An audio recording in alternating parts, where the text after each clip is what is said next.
capítulo 17. Abra sua Bíblia aí, meu irmão, minha irmã, você que está com a sua Bíblia em mãos ou que vai precisar usar aí seu celular para acessar, fique à vontade também para isso.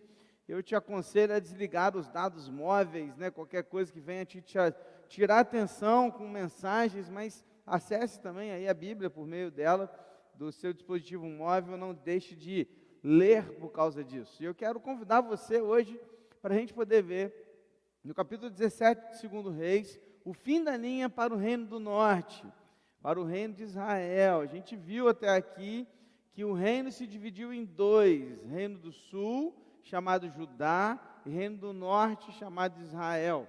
A gente viu também em todo esse estudo que a gente teve até aqui, irmãos, que o reino do norte ele durou por pouco mais de 200 anos de duração, começando em 931 a.C. e agora, no fim da linha que nós veremos hoje, por volta de 722 a.C., ou seja, pouco mais de 200 anos de existência, que foi o reino do norte, o reino dividido. O primeiro rei do reino do norte foi Jeroboão, que a gente vez e outra cita o nome dele. Jeroboão tornou-se aquele padrão de rei ruim, né, do negativo, o padrão negativo de rei tornou-se Jeroboão. E hoje nós veremos o último rei do norte, que é chamado de Oséias, que não é o profeta, tá? Nós temos o profeta Oséias, que é outra coisa, mas o rei Oséias, que será o último rei do reino do norte. O que vai acontecer, pastor, então? Por que vai chegar a isso? Como é que está o negócio? Então hoje nós vamos ver um pouquinho sobre isso. Eu quero convidar você a abrir a sua Bíblia em 2 Reis, capítulo 17. Nós vamos ler alguns desses versículos, aliás, vamos passar por todo o capítulo, aprendendo então as lições que aqui nós temos em mãos. Então vamos lá, 2 Reis 17, de 1 a 6. Vamos começar aí de 1 a 6. Vamos lá? No 12º ano do reinado de Acás, rei de Judá, Oséias, filho de Elá, começou a reinar. E reinou sobre Israel em Samaria 9 anos. Fez o que era mal aos olhos do Senhor, porém não como os reis de Israel que vieram antes dele. Salmaneser, rei da Assíria, fez guerra contra Oséias, e este ficou sendo servo dele e lhe pagava tributo. Porém, o rei da Assíria descobriu que Oséias estava conspirando contra ele. Oséias tinha mandado mensageiros a So, rei do Egito, e não mais pagava tributo ao rei da Síria, como anteriormente fazia de ano em ano. Por isso, o rei da Assíria prendeu Oséias e o lançou no cárcere, e depois o rei da Síria passou por toda a terra, foi até a cidade de Samaria, sitiou por 3 anos. No 9º ano do reinado de Oséias, o rei da Assíria conquistou Samaria e levou os israelitas para a Síria. Ele os fez habitar em Hala, junto de Rabor, rio de Gozã e nas cidades dos Medos. Bom, vamos lá. Vamos entender então o que está acontecendo aqui nesse capítulo 17, momento inicial. Oséias é o novo rei. Norte, tá? Agora estamos falando do norte, hein? Não é sul, é norte. Israel. O rei chamado Oséias, como que ele chegou ao trono, pastor? Ele chegou ao trono matando o rei anterior, que era o Peca. Então ele mata o Peca e pega o trono. Então ele, conspira e toma o trono para si. Lá na Assíria, o rei também muda. O rei anterior morre e quem está agora reinando é Salmaneser V. Este rei da Assíria começa a invadir as outras terras e conquistar para si outros impérios. Então ele vai conquistando, porque ele era poderoso, tinha muitos exércitos, ele começou a conquistar várias e várias terras, até que ele chegou em Samaria, ou seja, chegou em Israel, chegou no Reino Norte. Quando ele chega do Reino Norte, ele vence uma batalha, e ao vencer aquela batalha, o rei Oséias, ele se entrega, ele se faz servo do rei da Assíria. E o que ele começa a fazer? Ele começa a pagar tributo anual. Então, todo ano ele pagava um valor pela paz. Então, ele dava lá um dinheiro todo ano para o rei da Assíria, para que, tendo pago tudo isso, ele não tivesse mais problemas. Então ele tornou-se servo de Salmaneser. Só que aí teve um problema. Oséias, ele pegou e falou assim, não, peraí, eu vou fazer alguma coisa.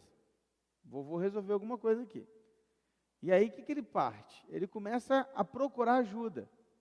Só que pensa comigo, irmãos, vamos lá. Ele era rei de Israel. Ele era rei do povo de Deus. Ele era o rei que estava diante de uma nação que antes já tinha vencido tantos e tantos e tantos reinos e impérios, mesmo sendo mais fraco. Se ele vai pedir ajuda, a quem ele deveria pedir ajuda? A Deus. Mas a quem ele vai? Ele vai ao rei do Egito. Ele vai no inimigo. Ele vai ao Egito e pede ajuda ao rei do Egito, ao faraó daquele tempo, chamado So. E ele chega ao faraó e fala assim, cara, precisamos invadir a Síria, vencer a Síria, vamos juntar nossas forças. Ele começa a conspirar contra a Síria de forma escondida. E ele começa a deixar de pagar o rei da Síria. Só que, meu irmão, lá o negócio não era assim, lá o bicho pegava.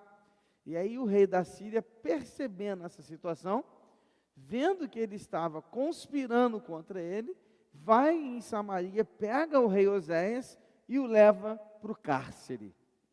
E o faz prisioneiro, e o faz cativo. E nesse momento esse rei agora, Oséias, está preso na Síria, e Israel não tem um rei agora para conduzir o povo. O tempo vai passar, irmãos, 3 anos vão se passar. Salmaneser vai morrer, vai falecer, e quem vai assumir o trono da Síria é um outro rei chamado Sargom. Este rei chamado Sargom, que vai então fazer um cerco em Samaria, e no ano de 722 a.C., a cidade de Samaria, ou seja, o reino de Israel, o norte, se rende completamente à Síria, e a Síria passa a ter controle total sobre Israel. E agora Israel pertence a um outro povo. Israel agora pertence à Síria. Guarda essa data é uma data muito importante em se tratando de história bíblica. 722 a.C. é o ano em que Israel, o reino do norte, deixou de existir. Pastor, como assim deixou de existir? A Síria foi lá e matou todo mundo? Não, vamos lá, o que a Síria fazia? A maneira da Síria governar é a seguinte, ela vinha aqui e conquistava esse povo aqui, tá? Aí sabe o que ela fazia? Ela tirava esse povo daqui e colocava nessa terra aqui, e pegava o povo dessa terra aqui e colocava na terra deles. Ela misturava. Então a Síria começava a misturar os povos dentre as terras que ela conquistava. Então o que aconteceu? Quando a Síria conquistou Israel, ela tirou os israelitas daqui e levou para outro lugar, que inclusive o texto cita aqui, vai dizer que ela foi para Hala, Rabó, Rio, Gozã e as cidades dos Medo-Persas. Então ela vai para esse lugar. E os israelitas são espalhados nessas terras. E quem que passa a morar em Israel? Outros povos. A Síria pega outros povos e coloca aqui em Israel. Então ela faz essa misturada com que sentido? No sentido de que esses povos morando aqui não sabem como que acontecem as coisas aqui. Então elas nunca vão conseguir fazer dessa terra um lugar poderoso para vencer a Síria. Entendeu o esquema? Para quê? Isso ia demorar tempo, para que eles conseguissem se juntar, falar a mesma língua, conversar e tal. Então isso ia demorar. Então, enquanto demora, a Síria vai só se fortalecendo. Sendo assim, ninguém iria tentar dominar a Síria novamente. Esse era o pensamento da Síria. E é assim que a Síria dominou Israel. Aí que vem a raiva do judeu com o samaritano. Por quê, pastor? Porque o samaritano agora não é mais israelita. O samaritano é uma mistura de um povo, de um outro povo, do outro povo, do outro povo, do outro povo, que passou a morar aqui. O samaritano agora não é mais israelita. Então, quando Jesus vem ao mundo, e aí você vê aquela briga do judeu com o samaritano, você começa a entender. Por que o judeu tinha tanta raiva do samaritano? Porque o samaritano é um povo mestiço. É um povo que era uma mistura de vários povos, não é mais Israel. Perdeu essa posição. Está entendendo? Estamos juntos? Está entendendo? Faz assim, com a cabeça. Está entendendo? Nada, faz assim. Então a gente está caminhando, beleza? Estamos caminhando. Antes de a gente continuar, deixa eu citar 2 lições aqui que a gente já pode aprender de cara com esses 6 primeiros versículos. Primeira lição: pare de buscar ajuda no mundo e busque ajuda em Deus. Cara, Oséias podia ter dobrado o joelho, clamado ao Senhor e pedido ajuda a Deus. Mas ele foi ao Egito pedir ajuda. Vê se pode, irmãos. Ele foi pedir ajuda no lugar de onde eles haviam saído escravos há muitos e muitos e muitos anos atrás. É como que voltar no mundo e pedir ajuda. O cristão muitas vezes está fazendo a mesma coisa. A gente se entrega para Deus, a gente se entrega para Cristo, a gente pede ao Senhor que nos ajude, que nos conserte, a gente pede salvação, aí Deus nos salva através de Jesus Cristo, através da graça. Aí quando a gente começa a passar por problema, em vez de a gente procurar ajuda em Deus, a gente começa a procurar ajuda no mundo. A gente começa a procurar ajuda naquelas pessoas que não conhecem a Cristo. A gente começa a buscar conselhos nos nossos colegas de trabalho, que nem sabem o que é Evangelho. Começa a procurar conselho na família, de pessoas que nem sequer conhecem o que é Cristo. E aí a gente começa a procurar conselhos e ajuda com pessoas e em lugares, em situações que não vão ter nada para nos oferecer. E aí eu te pergunto, onde estamos procurando ajuda nos momentos mais difíceis da nossa vida? Precisamos ir a Deus, e Deus também deixou aqui o seu povo, para que entre nós haja a multidão de conselhos, e essa multidão de conselhos, ela vem de onde? Da palavra de Deus. Então, meu irmão, se precisamos de ajuda, busquemos essa ajuda entre nós, porque somos a família de Deus, e aqui o Senhor fala conosco através do teu Espírito, amém? Então é aqui que a gente busca ajuda. Segunda lição: a desobediência e a rebeldia trarão as suas consequências, cedo ou tarde. 200 anos, 19 reis passaram por Israel, irmãos. 19 líderes em 200 anos de história. E em 200 anos de história do Reino do Norte, nenhum desses 19 reis buscou o Senhor. Nenhum, irmãos. Nenhum. Todos os 19 fizeram o que desagrada a Deus. O povo de Israel do norte passou a seguir os caminhos dos povos inimigos. O povo de Israel passou a viver uma vida idólatra. Criaram para si vários e vários altares para servir outros deuses. Consequência: uma hora ou outra ela chega.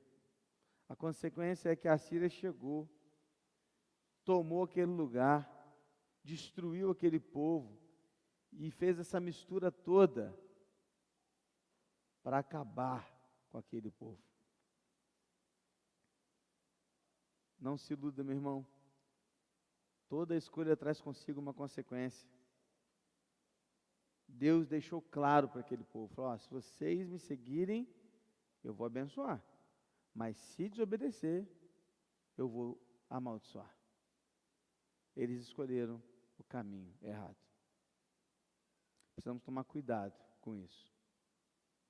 Se você ainda tem dúvidas do porquê que Deus permitiu que Israel fosse cativo, e porquê que Deus permitiu que Israel acabasse como acabou, os próximos versículos tiram qualquer dúvida. Eu quero convidar você agora para uma leitura que nós vamos ler agora aqui pausadamente, para você entender isso aqui, queridos. Se a gente só lê, a gente não precisa nem te explicar, porque é autoexplicativo a leitura agora, de 7 a 17. 7 a 17. Está com a Bíblia aberta? Então presta atenção, ó. Por que que Israel acabou? Por que que é o fim da linha para Israel? Olha o que diz o versículo de 7 em diante. Isto aconteceu porque os filhos de Israel pecaram contra o Senhor, seu Deus, que os tirou da terra do Egito e os livrou com o poder de Faraó, rei do Egito, e temeram outros deuses. As razões estão aí, ó. Primeira razão: os filhos pecaram contra o Senhor, seu Deus. Depois, Andaram nos estatutos das nações que o Senhor expulsou de diante dos filhos de Israel e nos costumes estabelecidos pelos reis de Israel. Depois, os filhos de Israel fizeram contra o Senhor seu Deus o que não era reto. Edificaram para si lugares altos em todas as suas cidades, desde a torre dos vigias até a cidade fortificada. Depois, levantaram para si colunas e postes a Deus Azerá, em todas as colinas mais elevadas e debaixo de todas as árvores frondosas. E então queimaram ali incenso em todos os lugares altos, como as nações que o Senhor havia expulsado de diante deles. Cometeram ações perversas para provocar o Senhor à ira e serviram os ídolos, dos quais o Senhor lhes tinha dito: não façam estas coisas. O Senhor advertiu Israel e Judá por meio de todos os profetas, de todos os videntes, dizendo: voltem-se dos seus maus caminhos e guardem os meus mandamentos, os meus estatutos, segundo toda a lei que ordenei aos pais de vocês e que lhes enviei por meio dos meus servos os profetas. Porém, eles não quiseram ouvir, se tornaram obstinados, foram teimosos como os seus pais, que não creram no Senhor seu Deus. Rejeitaram os estatutos e a aliança que Deus tinha feito com os pais deles e desprezaram as suas advertências. Seguiram os ídolos sem valor e assim eles mesmos se tornaram sem valor. Seguiram as nações que estavam ao redor deles, das quais o Senhor lhes havia ordenado que não as imitassem. Desprezaram todos os mandamentos do Senhor, seu Deus, e fizeram para si imagens de fundição, 2 bezerros. Fizeram um poste da deusa Azerá e adoraram todo o exército do céu e serviram Baal. E se não bastasse tudo isso, olha como é que termina o texto. Também queimaram os seus filhos e as suas filhas como sacrifício. Deram-se à prática de adivinhações, acreditaram em agouros, ou seja, adivinhações, coisas de voodoo, coisas assim, e venderam-se para fazer o que era mal aos olhos do Senhor, para o provocarem a ira. Está explicado? Precisa falar alguma coisa? Está aqui, irmãos. A razão pela qual Israel acabou está aqui. Desobediência, idolatria, rebeldia. Até sacrificar os seus filhos. Eles sacrificaram. Você consegue imaginar isso, irmãos? O povo de Deus. O Deus que deu a vida. E aquele povo sacrificava os seus filhos aos ídolos. Deus expulsou da terra o povo pagão para colocar o seu povo. E eles fizeram a mesma coisa que os povos pagãos. Uma vez que nos tornamos semelhantes ao Deus que adoramos, os israelitas tornaram-se vãos, vazios e insignificantes, porque adoravam ídolos vãos, vazios e insignificantes, porque você se torna aquilo que você adora. Nós nos tornamos aquilo que adoramos. Como eles escolheram viver uma vida de acordo com os povos pagãos, nada mais justo que dar o mesmo fim a eles. Afinal, eles escolheram também ser um povo pagão. E aí vem a terceira lição. Sabe qual que é? Deus é justo e as suas decisões serão coerentes. Presta atenção, se trata de coerência. Deus é coerente com aquilo que diz, fala, ensina, porque Deus é justo, Deus não muda, Deus ele é perfeito. Agora presta atenção, por que tem coerência, pastor? A coerência é a seguinte: bom, se o povo de Israel quis viver como povo pagão, então que tem o fim, Israel, assim como teve o fim, o povo pagão. Faz sentido? A escolha foi deles. Deus falou assim, ó, não faz idolatria, não adora os outros deuses, adorai somente a mim, ó, não sacrifique meus filhos, não sacrifiquem crianças, não imitem aquilo que eles fazem, mas eles fizeram tudo errado. Então, se eles quiseram fazer tudo igual ao povo pagão, então, que o mesmo resultado do povo pagão seja para eles. É coerência. Não tem sentido, irmãos, presta atenção, aplicação para as nossas vidas agora. Não tem sentido querer o céu, viver com Deus, se a nossa prática de vida é de alguém que não ama Deus, que não obedece e não serve. Não tem sentido. É coerência. Não tem sentido você querer o céu, se a sua prática de vida, desde a adolescência até a vida idosa, é uma prática de alguém pagão, de alguém que não serve a Deus. Se você tem uma prática de alguém que não serve a Deus, o seu fim deve ser igual àquele que não serve a Deus. E o fim destes é o inferno. Essa é a questão simples de coerência. Deus é justo, querido, e Ele vai dar para você aquilo que você busca. Se você quer viver uma vida pagã, você vai ter o mesmo fim dos pagãos. Agora, se você busca servir a Deus, o ama acima de todas as coisas, está pronto para viver uma vida com Ele, por Cristo e para Cristo, o céu será um presente de Deus para a sua vida. Mas não faz sentido querer o céu, se você sequer busca a Deus, se você não fala com Ele, não se importa com a vontade dEle, quer mudar a Bíblia o tempo todo, e os princípios bíblicos não se aplicam à sua vida, só aos outros. Não faz sentido querer o céu e querer Deus com quem você não fala, com quem você não se relaciona. Não tem sentido. Você gostaria de morar numa casa com alguém que você não conversa? Você gostaria de morar numa casa com alguém que você nem conhece? Seria estranho, não seria? Agora pensa comigo, é coerência. Não queira o céu se você não quer viver com Deus. Se você não se relaciona com Ele aqui, não tem sentido querer se relacionar com Ele no céu. É coerência. É coerência. O fim de Israel nos mostra isso.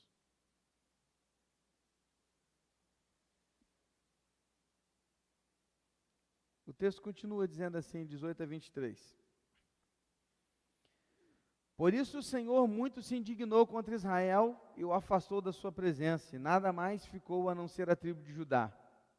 Também Judá não guardou os mandamentos do Senhor seu Deus, pelo contrário, andaram nos costumes que Israel introduziu. Por isso o Senhor rejeitou toda a descendência de Israel e os afligiu e os entregou nas mãos dos espoliadores, até que os expulsou da sua presença.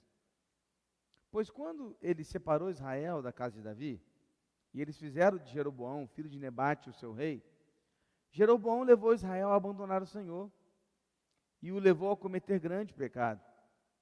Assim, os filhos de Israel andaram em todos os pecados que Jeroboão tinha cometido.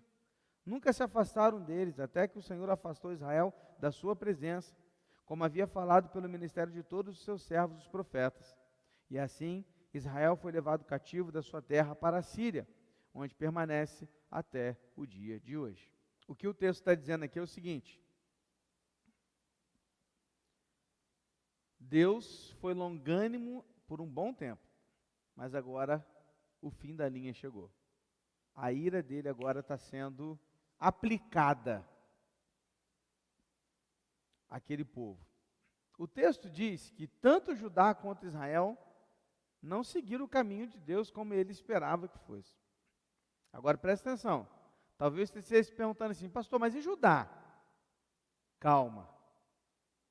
Já viu aquela expressão? A sua hora vai chegar. Pode esperar, a sua hora vai chegar.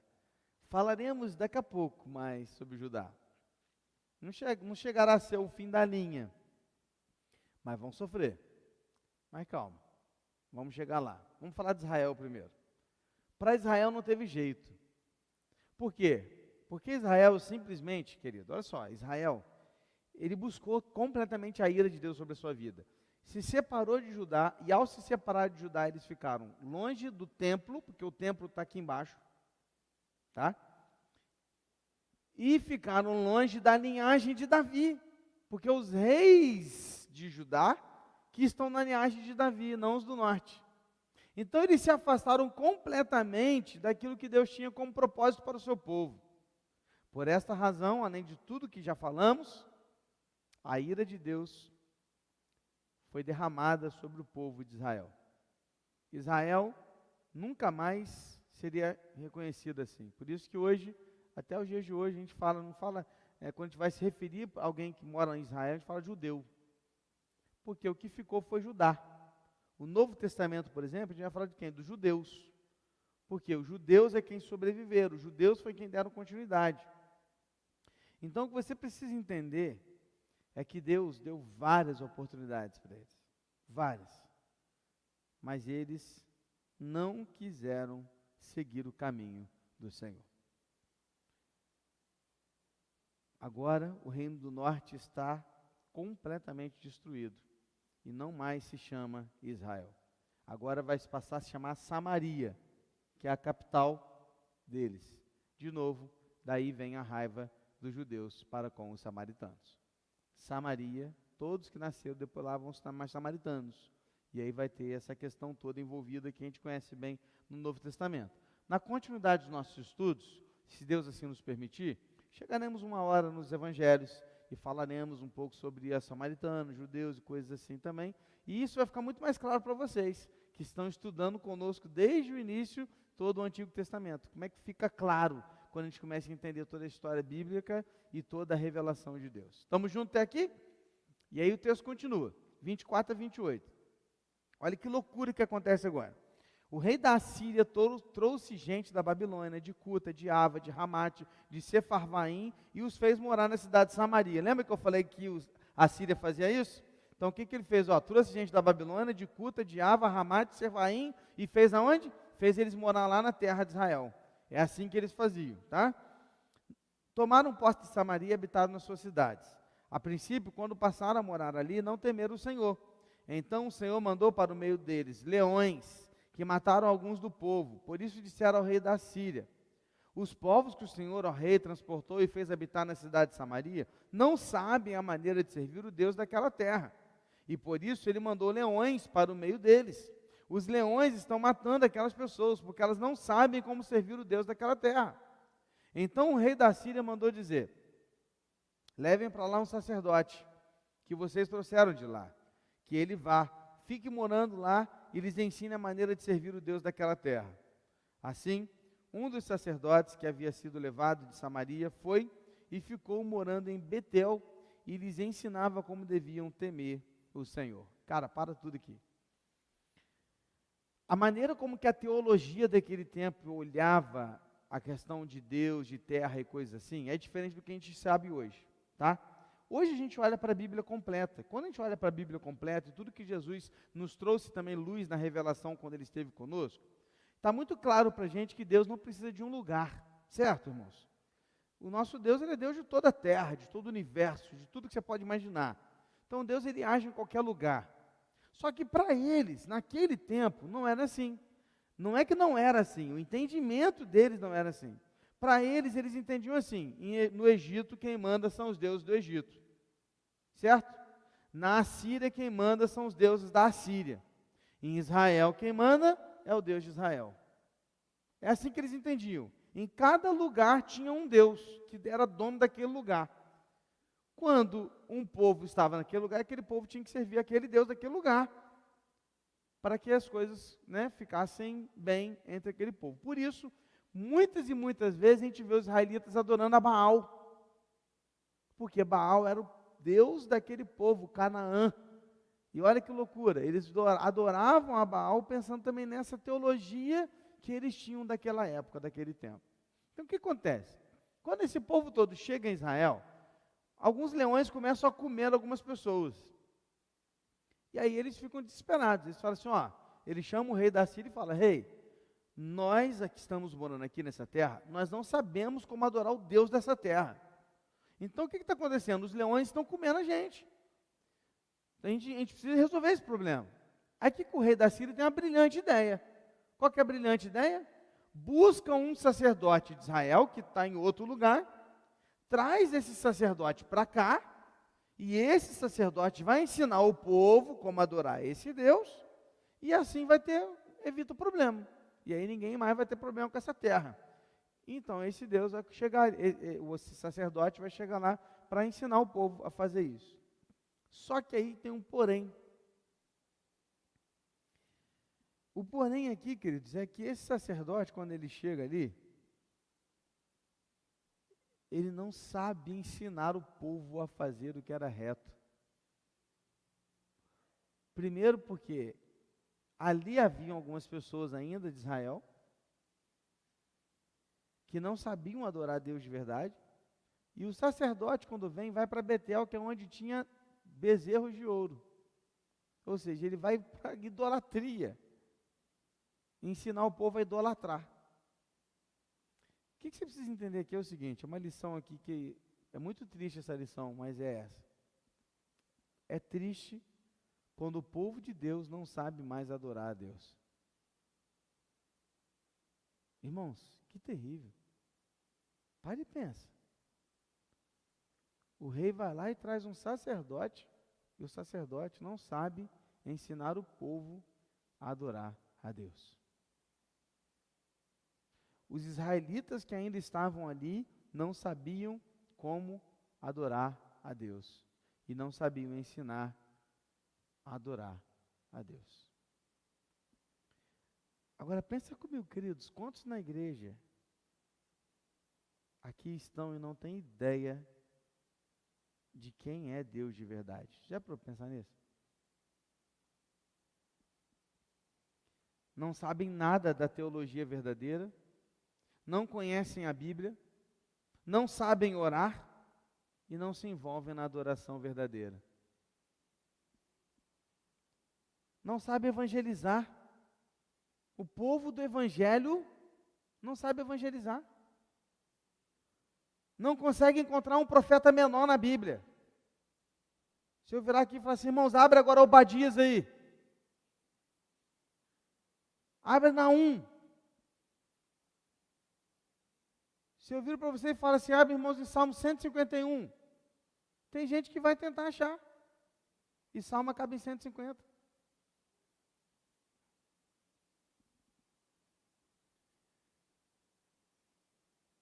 Pessoas na igreja que não sabem a diferença entre um apóstolo e um profeta.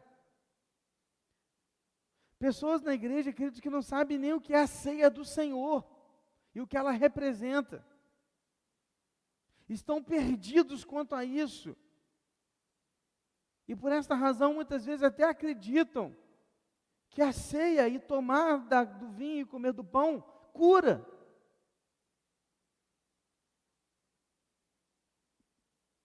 Não sabem discipular um novo convertido. Pensa agora, querido, você aí. Se eu chamar você agora e falar assim, irmão, vem cá, você vai discipular um novo convertido agora. Você vai falar assim, oi? O que é isso, pastor?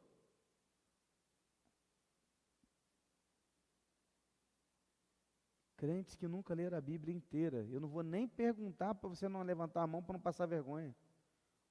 Mas se eu perguntasse aqui agora, quantos já leram a Bíblia inteira pelo menos uma vez na vida? Talvez a gente tenha nem 10% dos irmãos levantando a mão.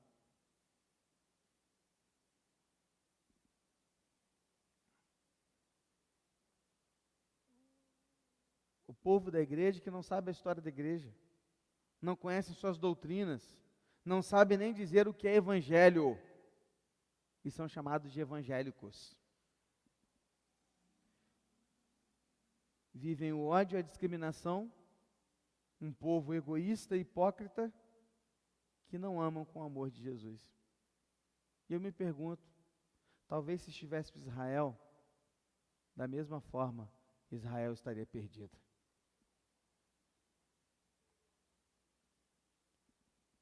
Queridos, é triste ver o povo de Deus que não sabe adorar a Deus. É triste ver o povo da Bíblia que não sabe a Bíblia. É triste ver o povo evangélico que não sabe o que é evangelho. É triste. É triste. Não à toa, tantos e tantos caem facilmente nas mentiras contadas por qualquer um que se diz líder, apóstolo, semideus ou qualquer coisa, que se levanta e começa a pregar uma heresia e milhares vão atrás. Abandonam suas igrejas e vão atrás. Sabe por quê? Porque não conhecem quem é o seu Deus. Se você e eu estivéssemos lá no Reino do Norte, em Israel, o que seria de Israel? Será que saberíamos ensinar aquele povo a adorar o Deus verdadeiro? Triste é ver que o povo de Deus muitas vezes não sabe como viver para Deus. De 29 a 33, o autor vai destacar os povos que passaram a habitar naquela terra, que eles começaram a levar os seus deuses para Israel, e começou o sincretismo religioso no meio de Israel, naquele povo que ainda estava. Todos adoravam os seus próprios deuses, nos seus altares, que ainda existiam naquela terra, e pior, adoravam tanto os deuses deles, quanto o Deus de Israel. Era uma misturada, atiravam para tudo quanto é lado. Mas eu quero terminar com você lendo os versículos de 34 a 41, e nós vamos encerrar o estudo hoje, aqui nesse texto, que diz assim: até o dia de hoje, fazem segundo os antigos costumes. Gente, toda vez que você lê até o dia de hoje, não é hoje, tá? Mas é o dia do autor, quem estava escrevendo, beleza? Só para você ficar ligado, hein? Até o dia de hoje fazem segundo os antigos costumes. Não temem o Senhor, não fazem segundo seus estatutos e juízos, nem segundo a lei e o mandamento que o Senhor ordenou aos filhos de Jacó e nem deu a quem deu o nome de Israel. Ora, o Senhor tinha feito uma aliança com eles e lhes havia ordenado o seguinte: não temam outros deuses, não se prostrem diante deles, não os sirvam, nem lhes ofereçam sacrifícios, mas temam o Senhor que os tirou da terra do Egito, com grande poder e com braço estendido. Prostrem-se diante dele, e a ele ofereçam sacrifícios. Tenham cuidado de observar todos os dias os estatutos e os juízos, a lei e o mandamento, que ele lhes deu por escrito. Não adorem outros deuses, não se esqueçam da aliança que fiz com vocês, e não adorem outros deuses, mas adorem o Senhor, o seu Deus, e ele os livrará das mãos de todos os seus inimigos. Eles, porém, não deram ouvidos a isso, e continuaram a fazer segundo o seu antigo costume. Assim, estas nações adoravam o Senhor e serviam suas próprias imagens de escultura, como fizeram seus pais, e assim fazem também os seus filhos e os filhos dos seus filhos até o dia de hoje. Tem uma frase que diz assim, irmãos: a única coisa que aprendemos com a história é que não aprendemos coisa alguma com ela. Vou repetir. A única coisa que aprendemos com a história é que não aprendemos coisa alguma com ela. Pensa se isso não é real. Quantas vezes a gente já passou por coisas ruins, difíceis, mesmo assim a gente volta a fazer a mesma coisa, já percebeu?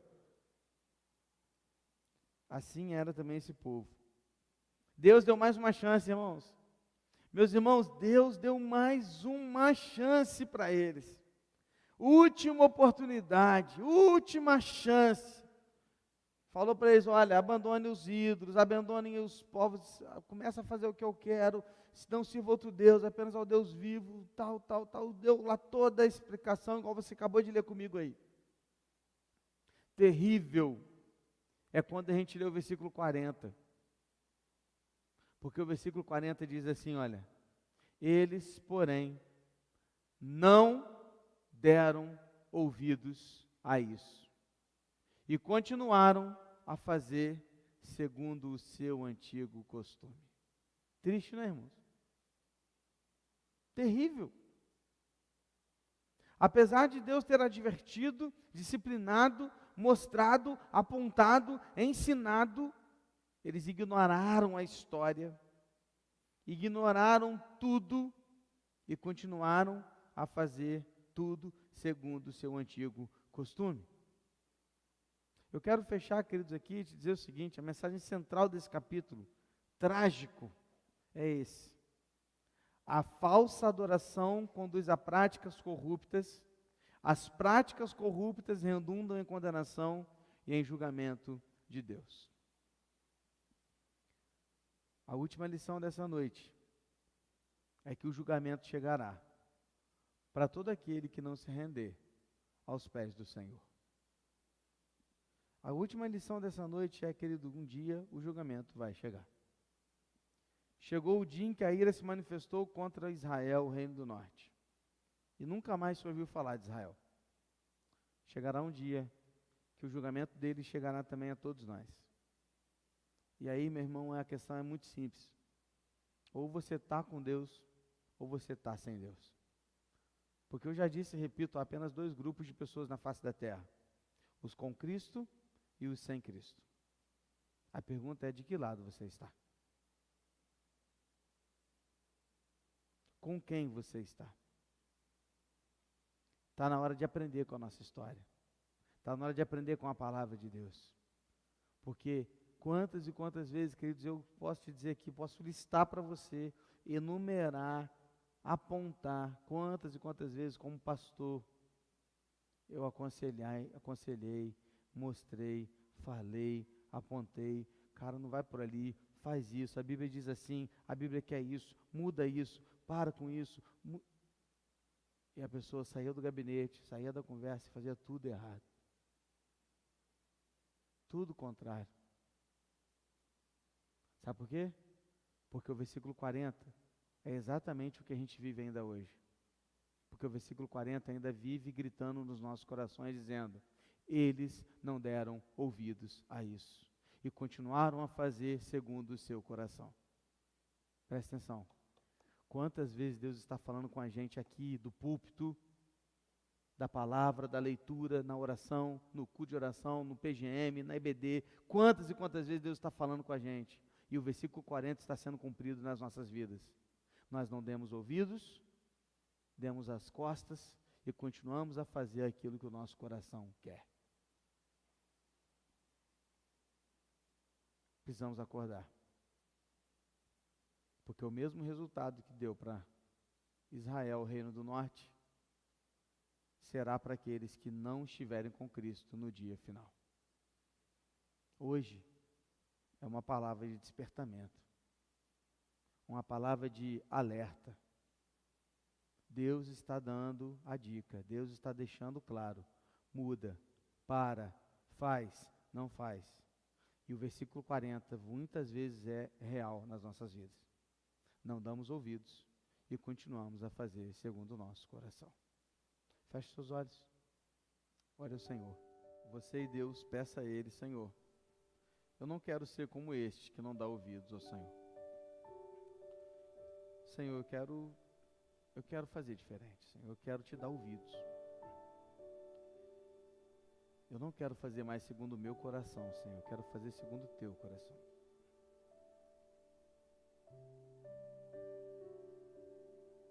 Pai, nós oramos ao Senhor agora. Porque esse capítulo 17, Deus, é muito trágico. E ao mesmo tempo, é uma sirene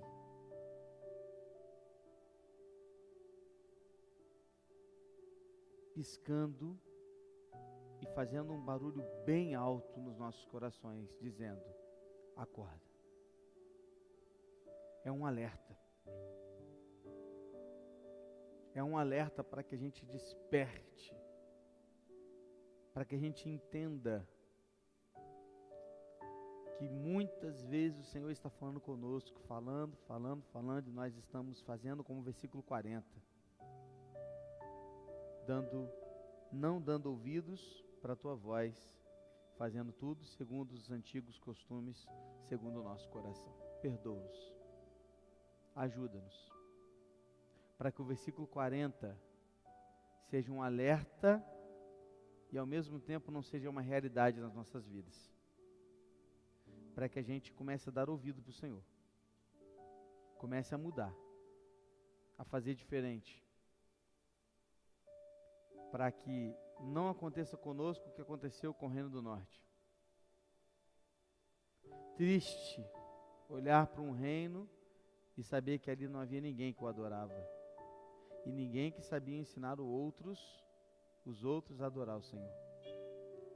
Perdoa-nos, Deus, porque na igreja muitas vezes é a mesma coisa. A gente não te conhece. A gente não sabe te adorar.